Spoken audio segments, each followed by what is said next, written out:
Hey everyone. Welcome to Super Smash Con 2018. We are the Rivals of Aether developers. We got me, Dan Fornacy, the creator of the game. And I'm George Rogers, the community manager. I like how George gets the ladder cheer.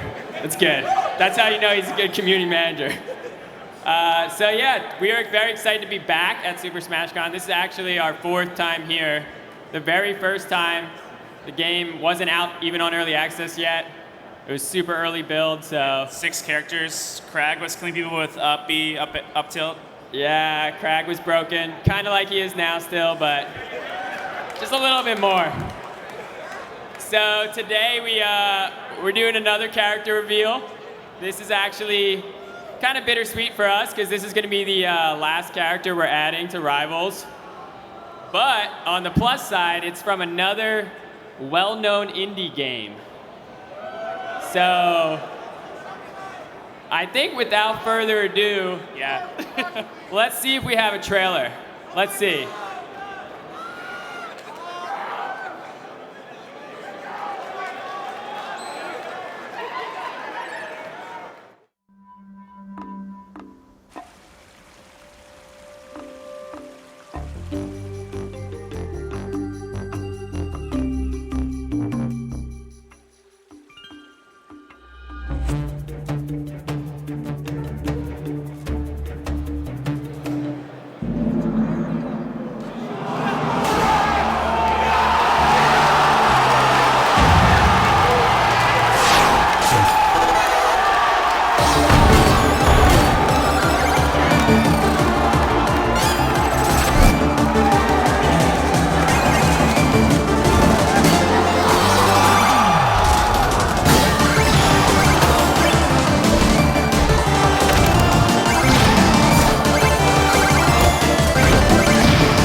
Joining the Rivals of Aether roster. So with us to join the panel, we have Mike from the Yacht Club Games team. Hi everyone.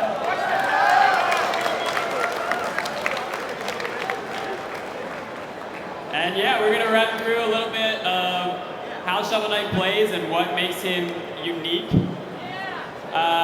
So the big news is that he is coming. He is the 2nd guest character, so he's joining Ori from Ori and the Blind Forest. And he's our final character before we're doing the definitive release, which we are now saying the definitive will be coming out in early 2019. All right. Cool, so let's go over him a little bit. Now that we have all the characters, we have a completed kind of gameplay overview chart. I know everyone who's going to look at this is going to argue about where characters are placed. This is just how they were initially designed. This might not be how they actually turned out. I'm pretty sure Daedalus is actually probably the most rushed down character we have now, and he does not care about your feelings. But this is how we initially intend them from the beginning, and then they kind of diverge from there. But Shovel Knight is another balanced character, so he's joining Rano, Zetterburn, and Forsburn as kind of the middle of both kind of zoning and aerial, and then also grounded and aerial, and zoning and rushdown. His difficulty is pretty average. He's a lot like Zetterburn in that his unique kind of mechanics you don't necessarily have to use them to succeed. And yeah, throughout the PowerPoint, we'll start going into his unique features.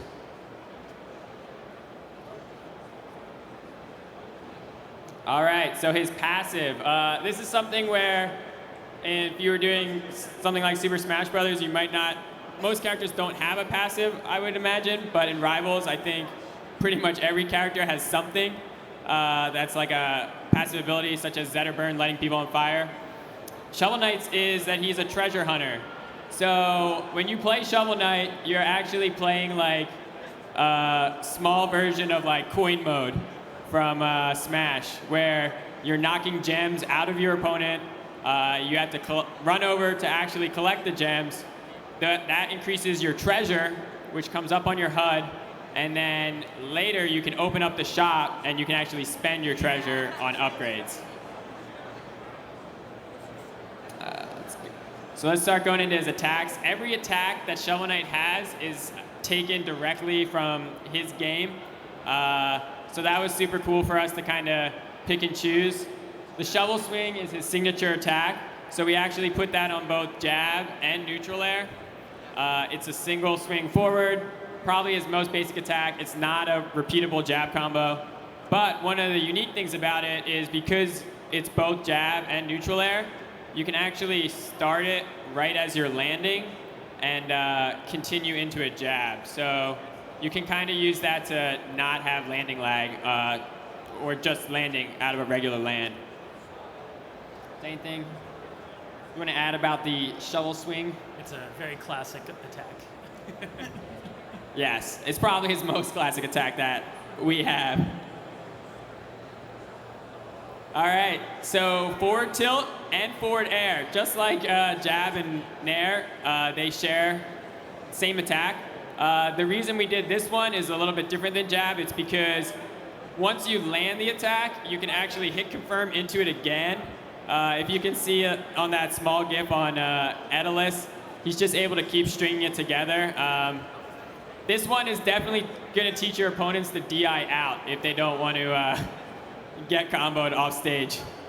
And so the reason it can go into the air is that on hit confirm, you can keep performing it. So if you catch someone on a ledge, you can actually keep going from forward tilt to forward air, or kind of vice versa if you do it on the ground. Yeah. So along with that, the continuation with each hit connection is very much the way Shovel Knight works in the main game as well. So that's a nice touch. Yeah, and just like in the main game, you can, if you hit objects like a rock, crag pillar, anything like that, you can continue the forward tilt as well. All right, down tilt is dig. It's actually a pretty standard attack in Rivals. The first hit kind of stuns your opponent, locks him in place, and the next hit knocks him upward. The one thing that is unique is we saw it in the trailer. The first hit that stuns people, if it hits an aerial opponent, it actually knocks them downward.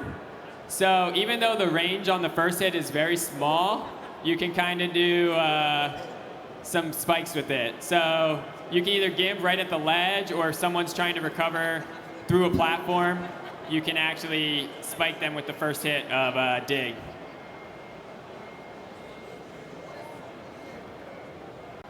All right, up tilt is the Buzzsaw Boomerang. This is probably one of his coolest attacks that we added. It's actually a projectile, so it's not an animation of doing it. It's actually its own object. It has this big arc that it hits in, so it can actually be pretty good at covering like tech rolls, because if you mistime the front, you might hit them as it comes to the back. And if you hit Shovel Knight, you actually disable the Buzzsaw. So you can kind of like trade with it, interrupt Shovel Knight, so it's not like completely busted. But it's definitely one of his most used moves, just because of kind of the range that it has. It also looks like it's pretty quick as well, right? Yeah, it comes out. So the first, right when it's in front of you, it's fast. If you're trying to hit someone behind you, it's very slow.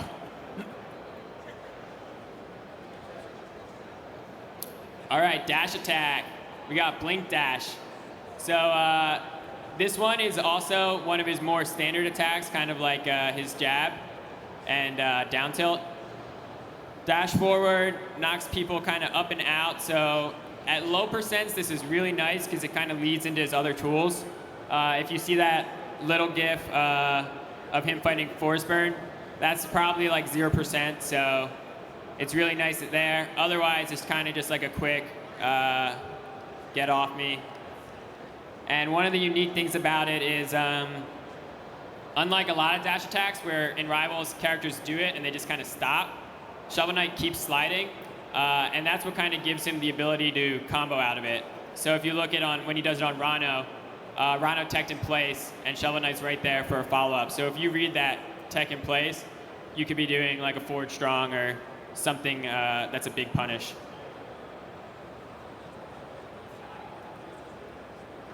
All right, down air. This is Shovel Knight's signature ability right here.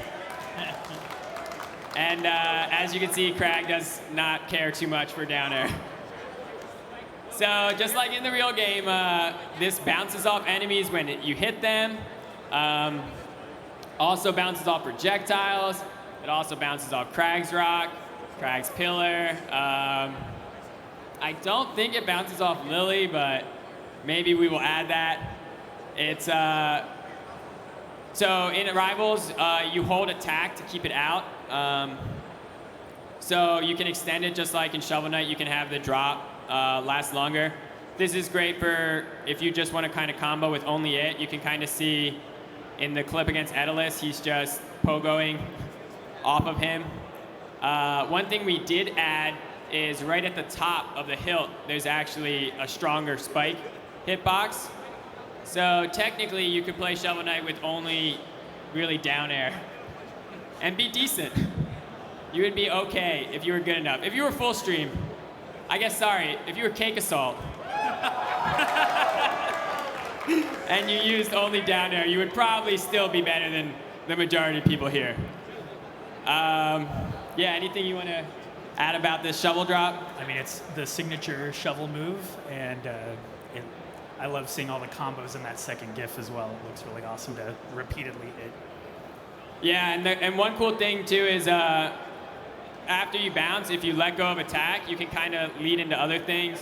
Like one of the first combos we realized is just kind of shovel drop into Nair, because Nair knocks forward a lot more. So yeah, you don't have to like hit them with the shovel drop and keep going. You can let go of attack and follow up with really any aerial. All right, Rising Dagger. This one is probably his most damaging normal if you land every hit. It's a multi-hit. I think it has like, I want to say 4 or 5 hits total. And you can tell it's one of his most damaging attacks by the amount of gems that it knocks out of his opponent. If you look at that Rano clip, that's just one up air. But, of course, they can DI. They're going to be trying to get out. If you hold attack, you rise. And you can do this when you're hitting or when you're not. So Maple's up air is kind of similar, where you get some upward momentum when using it. And this move is really good for follow-ups. It kind of combos into itself mostly. So like a couple other rivals, you're going to see Shovel Knight using this to KO up the top. Cool. All right, back air. This is the Flario Rod. Another multi-hit aerial. This one's a bit stronger, so it takes a little bit for the hitboxes to come out, but the final hit is actually going to be a pretty decent KO option depending on where you are on stage.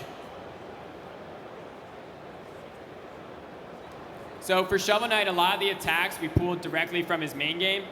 We also did end up pulling from Custom Knight a little bit to kind of finish out. As you see as we go further, we have a lot of attacks on all of his normals directly from the game, but then we even have more once we kind of get into like the shot mechanic.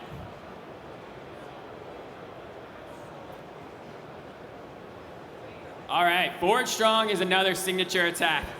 This is the charge slash. it kind of works out well in Rivals where all strong attacks you can charge up. So we didn't really have to add that kind of charge logic for it.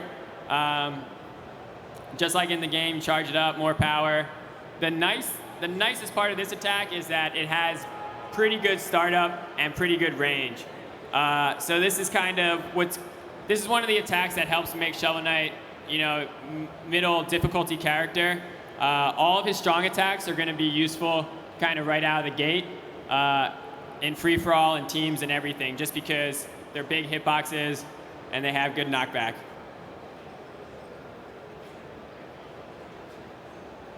All right, this is probably my personal favorite attack, the Flare Razor. The reason this attack is really cool is that on startup, you jump up into the air, and it has a little bit of a forward jump to it. You can actually do this off platforms and even off the ground, and the attack on the way down pulls people down. So you can actually do this off stage as a KO GIMP option. It's not easy, and if you don't cancel out of it at the right time, you will KO yourself.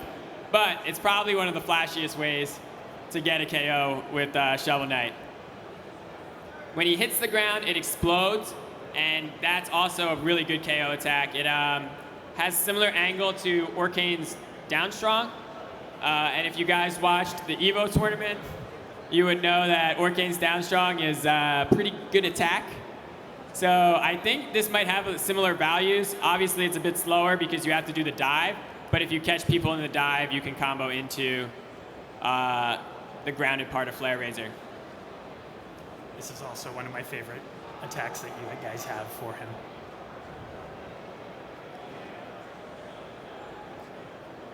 All right, Up Strong. This is one that we on the Rivals team had to name. We called it the Big Dig. It's basically a bigger version of down tilt. So down tilt is the dig with the uppercut to knock people up. This is like a very strong version. So the uppercut is very strong. And then the unique mechanic on it is if you charge it, you throw out a dirt block from Shovel Knight. And when you break the dirt block, there's treasure inside. Also, opponents can break the dirt block. Programmatically, the block is actually just a big crag block. And that does matter for some things because crag can pick it up like it's a crag block.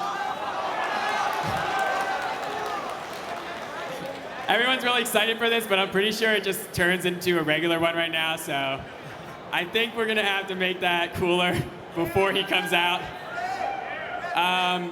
And then also Shovel Knight and other characters that have attacks that can move blocks. So Forsburn Cape, for example. Shovel Knight's down tilt and up strong both, rather than breaking the block, they'll actually reposition it. So you can up strong to send it out. While it's on the ground, you can up strong again to send it back at your opponent. It has a little bit stronger knockback than Krag's rocks, so you can get KOs with it near the sides a bit easier. Cool. All right, let's get into his specials. By default, your neutral special is Coin Capture. What this does is, it's a pretty quick ability. It just attracts any of the gems that are on stage and gets them to come to you. One reason that it's useful that it's fast is you can actually use it mid-combo. So a lot of times when you're on your first stock, you're probably going to want to change up your combos or even drop your own combos just to collect the treasure, because when you spend that, it's going to matter for your game plan.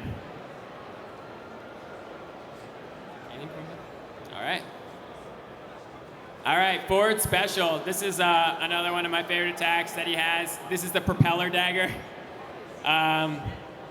So it's a charge up special attack, and then at the end you dash forward. If you fully charge it, it turns into a Dagger, which I believe is Custom Knight. That is indeed Custom Knight. And the Dagger, the reason it's different is it goes the full length of the screen. So if you hit a blast zone with it, you do not actually KO yourself. So we're not Charizard in Smash 4 here. You actually bounce off the blast zone just like you hit a wall. So it actually gives the Infinite Dagger a little bit of use. You can actually, I use it to recover sometimes to trick people.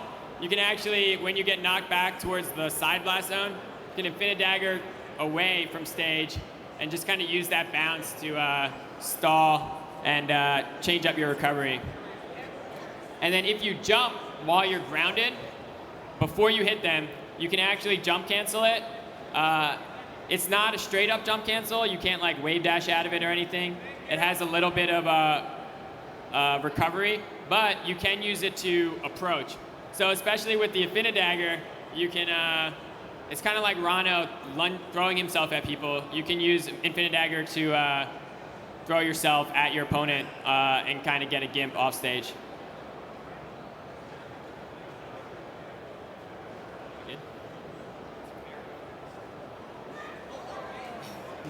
All right, so down special is probably one of his quirkiest moves. It is the fishing rod. It casts, it drops an anchor down. The anchor spikes. So be careful, Zetterburns, who like to recover up the wall. If you use it in the air, you actually summon a glide cloud, and you sit on that while you cast the fishing rod. If the fishing rod goes off the bottom of the screen, it takes a little bit of time. You get a catch, then you hit special to bring it back up. Depending on your timing, you'll either get a treasure rock, which you can break in a couple hits and it has a lot of treasure, or a golden fish, which just gives you a ton of treasure. I'm not sure the value we landed on, but it's just a one-time pickup for a lot of treasure. Good luck fishing in the middle of a competitive match, though, I will say that. You have to be either styling on your opponent at that point because you're beating them so bad, or you knock them across to the other side of the stage with like a forward strong, as you can see in that kind of gif. Although that Orcane, I feel like, could have done a better job of closing that gap. This was one of Yacht Club's favorite attacks, by the way. Yeah, I think especially when you first see him use the glide cloud. Yes. And you're a little bit like, oh, so that's how they figured out how to do it in the air. Because otherwise, I don't know how we would have gotten this move useful in the air. You would just fish to your death. The treasure you pull up also has a hitbox, so you throw that behind you and you can catch people off guard when they're trying to stop you from fishing. Yeah, one way to protect yourself. Yeah. All right, up special. This is another one of his probably most fun attacks. You throw yourself into an arc. Unlike a lot of rivals of Aether recoveries right now, this one does not have a cancel of any kind. So it's probably one of the most punishable recoveries, but to benefit, it has a deceptively large hitbox. So that anchor on the way up and on the way down is pretty big. And it has a reverse sweet spot on it too. So right when the attack starts, if you hit him with the back of the anchor, you can see that in the smaller GIF on Zetterburn. You have a sweet spot that sends very horizontal. This is a great way to get early KOs, but as I said, it's also very punishable. And there he's beating up Ragnir. That is the Brawlhalla skin that we have on Maple. So if you want to play as a Brawlhalla character, you can do that in Rivals by picking up that skin on Steam. All right, here's where Shovel Knight gets interesting. His taunt is Summon Chester. So when you taunt, you throw out a chest in front of you. We just added this this week. It actually has a hitbox too. So the hitbox doesn't have a lot of scaling, but it has a lot of knockback. So that means you can always kind of get a little bit of space by hitting someone with it. And that's good because once you taunt, you open up a UI that has 6 items that you can choose between. 3 of the items are relics, Relics change your neutral special from coin capture to whatever relic you choose. We also have 3 armors.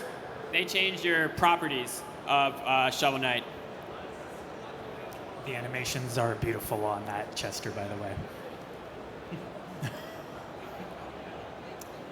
You can also shop, I guess, something just to bring up quick on the SPAHN platform, which is definitely unique. Oh yeah, one of the requested features in Rivals of Aether was being able to taunt on the SPAHN platform while you're invincible. And we probably had it on to-do list for probably a year and a half. Then when we realized that Shovel Knight's gonna probably have to do that if he wants a safe way to shop. Yeah, it's actually useful for him. Yeah, I think we added it for every character, so I'm pretty sure in a future build you will be able to taunt from the SPAHN platform.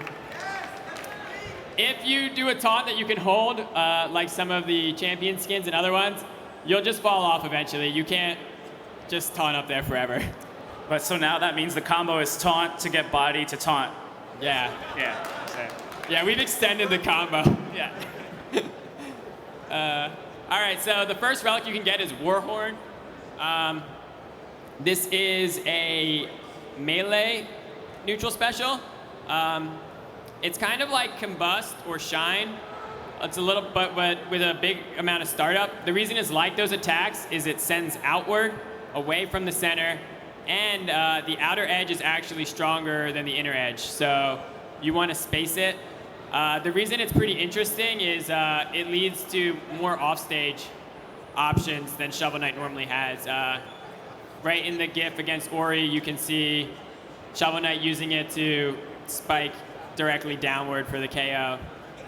And it can be really hard to DI because depending on how you space it, if you caught them right at a certain edge, DI in might be worse than DI out, and vice versa. So it's a lot like Force Burns Combust in that it's going to be a nice option for offstage gimps.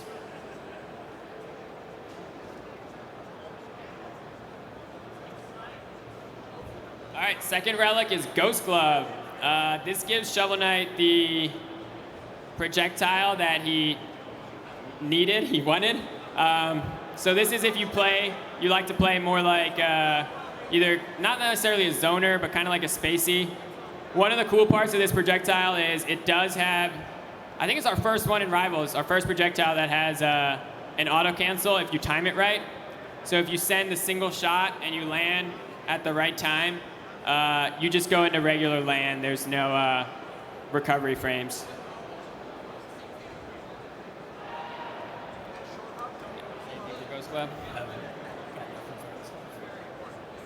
All right, and then the final relic is mobile gear. So in this attack, you throw out a box. That throw has a hitbox. Then after a couple frames, about half a second, it deploys, and then it creates a moving platform that also is a hitbox. So the reason it's pretty interesting is, one, just having a hitbox out is useful. As you see in Rivals, everybody has stage control. This is kind of Shovel Knight's stage control item. The other reason it's a lot of fun is riding it opens up a lot of opportunities. We see against Rano here, him use it to just forward strong as he's riding it. It also combos really well with down strong because down strong goes off of platforms, so you can kind of ride this to the edge and then catch somebody with a down strong. It's probably my most fun attack to use, so I usually use my treasure to get mobile gear. You can do charge slash with that as well, right? Yeah. Yep. Yeah, so any grounded attack you can do while you're riding it. So it definitely opens up more combo options for him.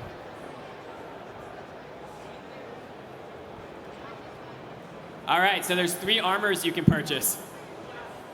There's 2 armors that are useful, and there's 1 armor that is strictly for styling on your opponent. So let's go through the useful ones first. Dynamo Mail. So this is the armor I get, just because its use is immediately recognizable.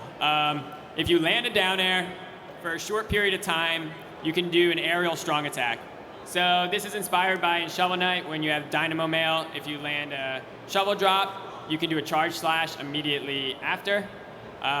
So our interpretation is you can do an aerial charge slash or an aerial down strong or up strong.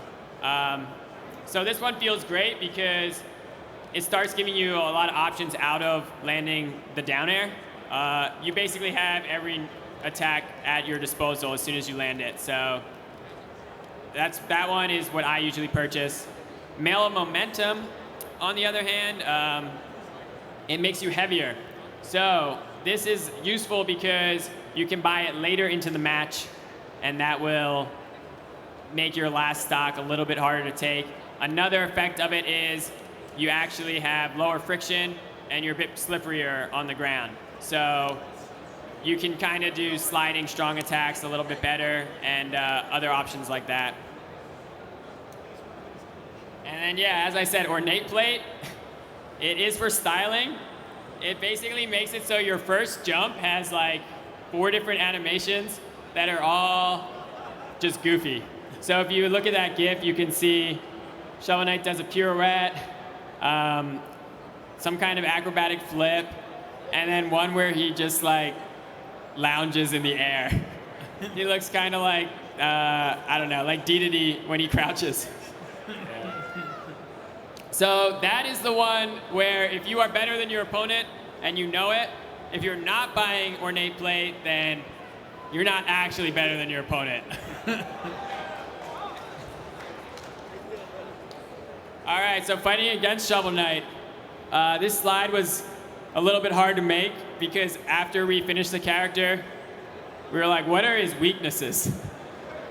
He does actually have some weaknesses. So the biggest one is the up special. As we know in Rivals, having an up special that...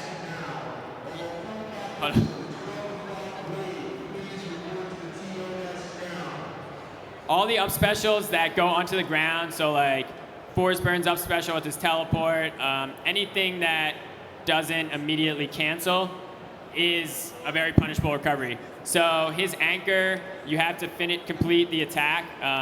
That means you can't be predictable with it. You're gonna have to kind of wait to use it. The nice thing is you can mix in your forward special. That bounces off walls. So you can actually forward special into the wall, air dodge back to the wall, and then wall jump. He is weaker until he shops. That means if you beat a Shovel Knight really badly on his first stock, and then you start denying him, you start preventing him from getting his gems, it can be really hard for him to turn it around, especially if he's a player that kind of relies on a certain relic or armor. And he's not very good at getting out of combos. He has pretty good fall speed. He has an average, he's about medium size. But the reason he struggles is he doesn't have like the super fast, like he doesn't have like Aetherless Nair or Zetterburn Shine. He doesn't have a quick kind of get off me tool. So he's definitely going to be combo food for a lot of the faster rivals. When you're fighting against them, like I said, gimp his recovery options. One way to actually fight him right now is if you know he likes to mix up before he does his anchor, you can kind of go off stage and just read what he's going to do. Like I said, steal his gems, keep him poor. And you can actually zone him out with projectiles. A lot of the characters, he doesn't have like a straightforward one that goes a long distance, because even Ghost Club kind of ends.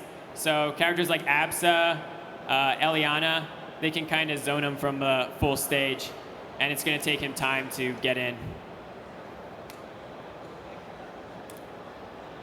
All right, and now we're going to open it up for some questions and answers. When's he coming out? First question I heard is, when is he coming out? That's a great question. You're welcome.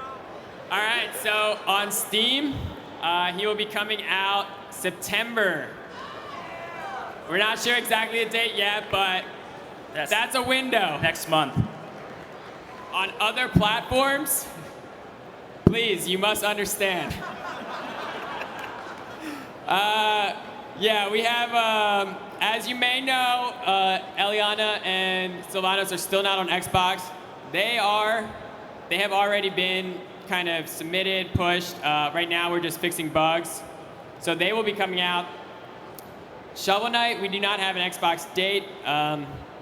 One of the reasons is we're redoing a lot of stuff behind the scenes, including the netcode. So a lot of the stuff is going to be coming out next year for other platforms. Maybe even a certain Nintendo platform.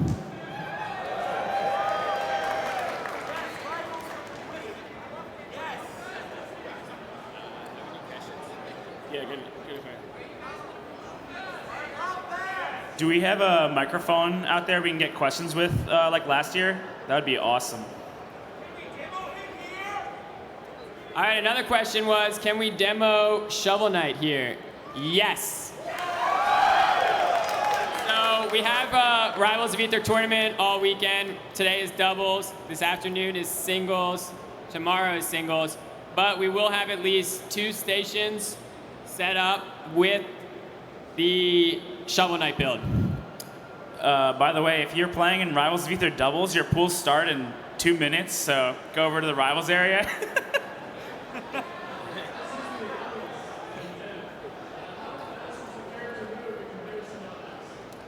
How fast does the character move? So yeah, he's like we did with Ori in Shovel Knight. We tried to take his movement properties directly from his game.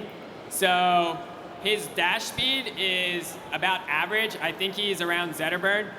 One of the unique things compared to him is just like Ori, he actually retains all of his airspeed when you jump out of dash. So even though he's about average, he's going to feel a little bit quicker than the others. He's going to feel like kind of similar to Ori or any like platformer you play where the speed is all kind of capped and retained. But yeah, he's average run speed.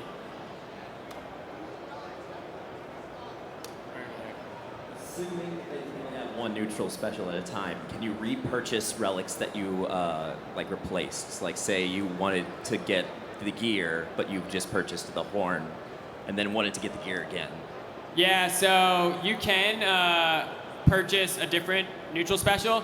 You can never get coin capture back. So once you purchase a relic, then you're done with coin capture. But you can purchase a different relic. So let's say right now Warhorn is or Warhorn or Ghost Club. I forget what's the cheapest. I think Warhorn. Anyway, that's the cheapest one. Let's say then on your 3rd stock you want mobile gear. You can purchase it if you have enough treasure. So a strategy that kind of comes into play with that we were employing is you can still keep coin capture when you have the armor. So you might want to buy an armor first, and then you can still gather up coins during your 2nd stock and then buy your relic. So, but it depends how you want to play. How much are each of the relics, and how fast can you get treasure? Like how quickly will it rack up? Sorry, could you repeat? How much is the relics? Yeah, how much are all the relics, and how quickly can you get treasure? Like how fast does it add up? Yeah, so we had the relic costs in the PowerPoint. We removed them because we're still balancing the numbers. Right now, the goal is in a 3-stock match, we want you to be able to get 1 armor and 1 relic. Generally, that would be for like an average player. If you're like very consistent on like not missing a single gem, then maybe you would have more, so you could like get an expensive armor and the expensive relic. But right now in our test build, I believe, or our SmashCon build, I believe it's like in the thousands or around 1,000 or so for most of the relics, and then you end up getting like 3,000, so like 1,000 gems per stock on average, 1,000 treasure. I'm gonna let the panel pick their questions if that's all right. Just point to who you'd like to talk to. Oh, yeah, whoever around here. I don't know. What is your plan for Rivals now that you have the full cast of characters? What is your future plan? Yes, that's a good question. The question is, what is your future plans now that the cast is complete? Yeah, so right now we're going to be all hands on deck on the definitive release. So we've kind of teased a little bit of information in our year preview, but the biggest changes are we're redoing the netcode is the first one. That's so we can come to other platforms other than PC and Xbox. So our plan is to go up the player count from 2 to 4 when we do that. So that will be the kind of the longest taking change.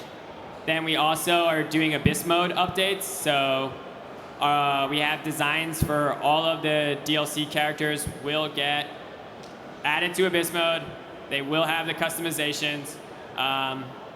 We also want to make Abyss Versus playable online. And then, trying to think, that's like the main kind of features for Definitive. And then we're going to have improvements kind of across the board. If you go play the SmashCon build, you'll see we already have a HUD and visual effect updates.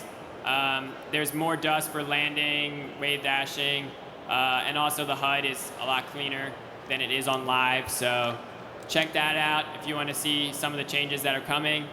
And then our goal is to kind of have this complete product that we can have on Steam and Xbox and hopefully Switch.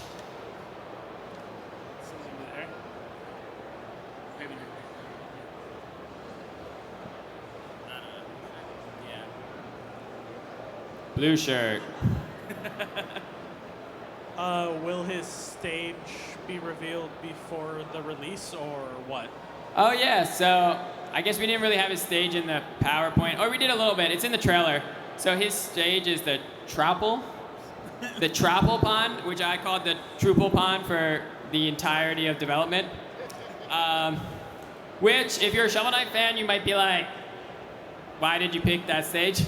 There's a couple reasons that we liked it. One, I think that character's hilarious in Shovel Knight.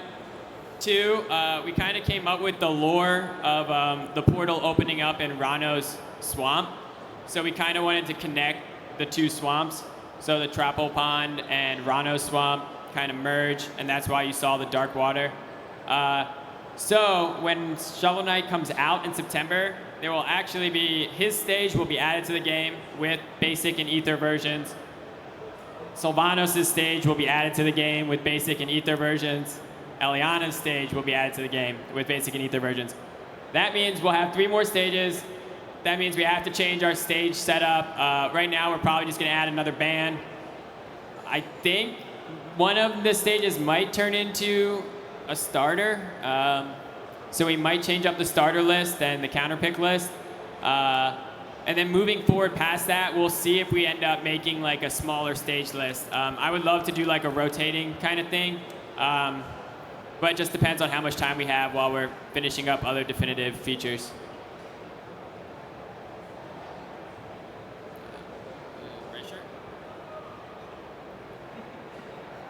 So you mentioned that his up tilt is a projectile. If you were to parry the projectile, would it go back to him as other projectiles do? So if you parry it, it does not hurt Shovel Knight. It comes back, and he just goes into parry lag at the end. So it's actually really bad to get that move parried because, especially at the beginning or on the top, because Shovel Knight has to wait for it to come back and then go into parry lag. So yeah, don't get up tilt parried. Blue shirt. Hey guys, as Shovel Knight, can other Shovel Knights pick up your treasure, especially with the neutral B?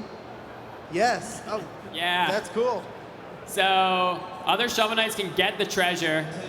There's also death, the bags. Money bags. Money bags. The money bags on death. Those you cannot get if you're the other Shovel Knight. And that was decided because it's a percent of your gems, just like in Shovel Knight. So if you died on your second stock and you haven't bought yet, that could be a lot of gems moving over. So while you can grab other Shovel Knight's gems and increase your treasure, you can't get the money bags on death.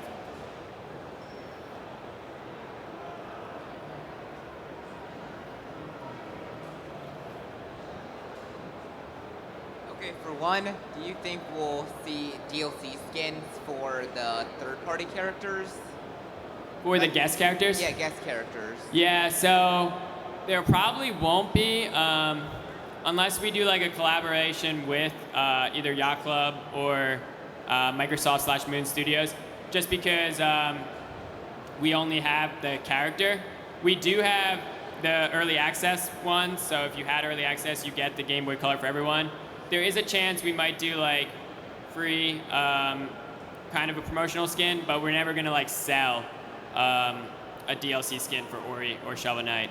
They would only be stuff that everyone can get if we do a skin for them. Okay, and also, will you guys add the ability to use Aether skins online or no?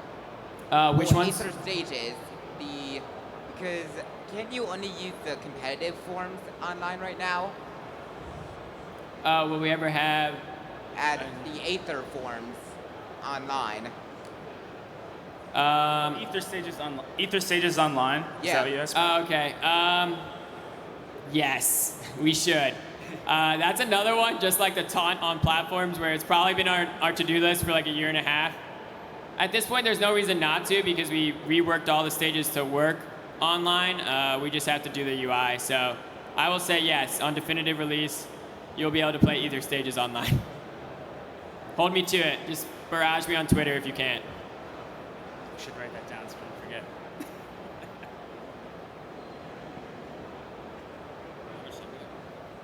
Probably like questions. Yeah. I have a question. What happens if two Shovel Knights open up the shop at the same time? Yeah, so right now it's one shop UI, but you get your own kind of cursor over what you're selected over. So you can both be in the shop, shopping at the same time. And then when the second one quits or purchases, then the shop goes away. So all four can be shopping in the same shop. Also, can you taunt in the air of Shovel Knight? What? Can you taunt in the air to open up the shop? Can you taunt in the air? No, not right now. But interesting. The guy is being patient, so.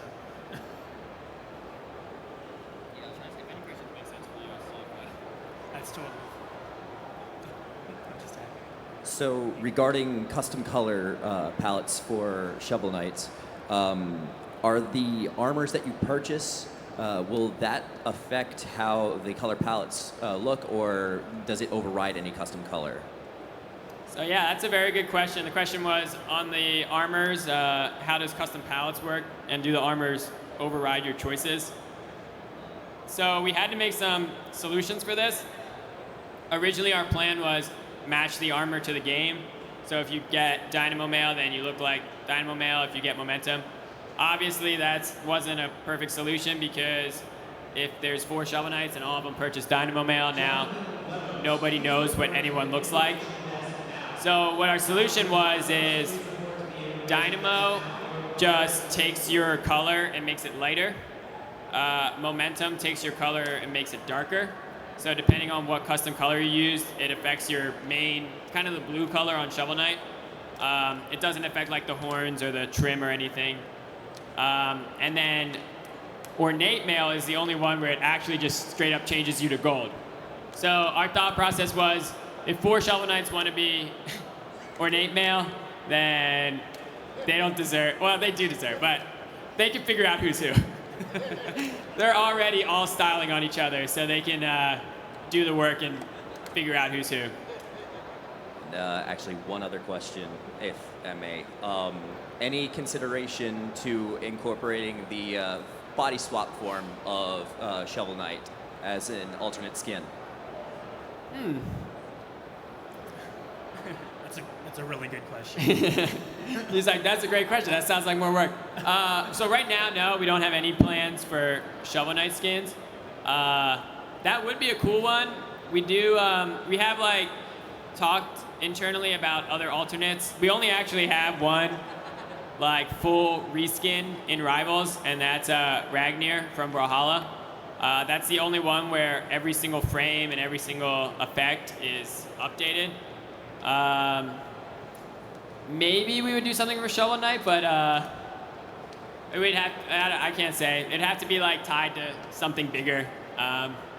Yeah, since it's like redoing the whole character, it would be neat to add the customization, but it almost would be more fun, I think, to do another knight or something at that point, right? Yeah. But then that's a whole new moveset, a whole Right, new right. design. So yeah, we like Shovel Knight.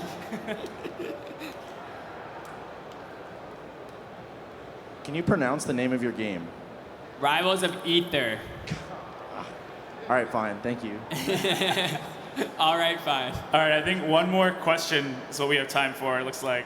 So, who has a good question? Keep your hand up. If you have a bad question, put your hand down. There's 3 questions over here. They all think they're good also. Let's do a money match. I'm gonna let Mike guy decide. You get to pick. No. Oh no. Just the guy closest to you then. I don't know if mine's a bad question, but where does Shovel Knight fit on the character select screen? Oh yeah, so the question is, where does Shovel Knight fit on the character select screen? Which is actually a fair question because we were out of room. So we do have the build, so you get to go play it. Ori is smaller and kind of smushed, and then Shovel Knight's next to Ori, and then Random is above both of them. So it's almost like a peace symbol, maybe you could say. So those 3 kind of make up the hexagon in the center. Okay, I was worried you were going to get rid of Random, but... Wait, we were going to get rid of who? Random. No, we would get rid of Crag before Random. All right, good. That's a good choice. Thank you. All right, I guess. All right, that's our Q&A. Thank you, everyone, for coming out. And yeah, I hope you guys enjoy Shovel Knight when he comes out next month. If you want to play him right now, head over to the Rivals area, and let's get shoveling. I did that. All right, thanks, everyone.